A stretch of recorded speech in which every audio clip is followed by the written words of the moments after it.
பொதுவாக சார் எல்லா நடிகர்களுமே இல்லை சினிமாவுக்கு வர்றவங்க எல்லாருமே வந்து தனக்கு ஒரு ஃபேன் ஃபாலோவிங் இருக்குன்னு ரசிகர்கள் இருக்குன்னு நினைப்பாங்க. அதுக்கு ஆப்போசிட்டாக திரு அஜித் அவர்கள் வந்து ரசிகர் மன்றத்தை கலச்சிட்டாங்க, எல்லாத்தையும் பண்ணிட்டாங்க. சோஷியல் மீடியாவில் அவர் இல்லை, ஆனாலும் எப்பப்போ அறிக்கை வரணுமோ அவருடைய பிஆர்ஓ மூலமாக சொல்லிட்டு இருக்காங்க. அவருக்குன்னு ஃபேன்ஸ் சேர்த்துக்கணும் அப்படின்னு அவர் ஆசைப்படலையா? எதுக்கு சேர்த்துக்கணும்? சேர்த்து வச்சு என்ன பண்ண போகிறோம்? இந்த கேள்வி வருது இல்லை. அஜித்துக்கு வந்து அப்போ விட தெரிஞ்சிருச்சு. நம்ம எதுக்கு இந்த மன்றத்தை மெயின்டைன் பண்ணோம்? இவ்வளோ பேர் நிர்வாகிகளை எதுக்கு நம்ம சேர்த்து வச்சுக்கணும்? இந்த மன்றத்தை அப்படியே வளர்த்து வச்சு நம்ம என்ன பண்ண போகிறோம்? அடுத்த கட்டம் என்ன?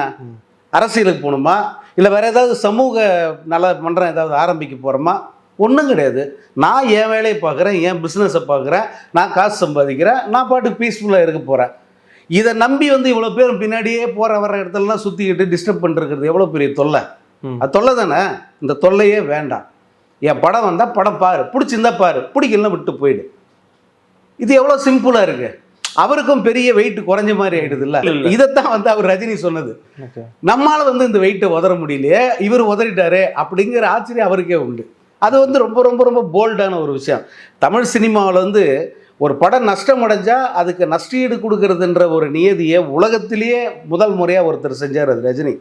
அதே போல் உலக சினிமா வரலாற்றிலே இந்த ரசிகர் மன்றன்றது மிகப்பெரிய சுமை. இது வேணவே வேணாம். எதுக்கு எடுத்தாலும் வந்து இவங்க கூட்டம் கூடி ஏதாவது ஒன்று ஆயிடுச்சுன்னு நம்ம தான் பொறுப்பாகும். அதை விட நான் படம் நடித்து வெளியே விடுறேன், முடிஞ்சால் பாரு, முடியலாம் விட்டுரு, என் படம் தோத்தாலே எனக்கு அதை பற்றி கவலை இல்லை, கிளம்பு அப்படின்ட்டாருல. அது ஒரு மிகப்பெரிய முடிவு, வேறு எந்த நடிகரும் செய்யாது.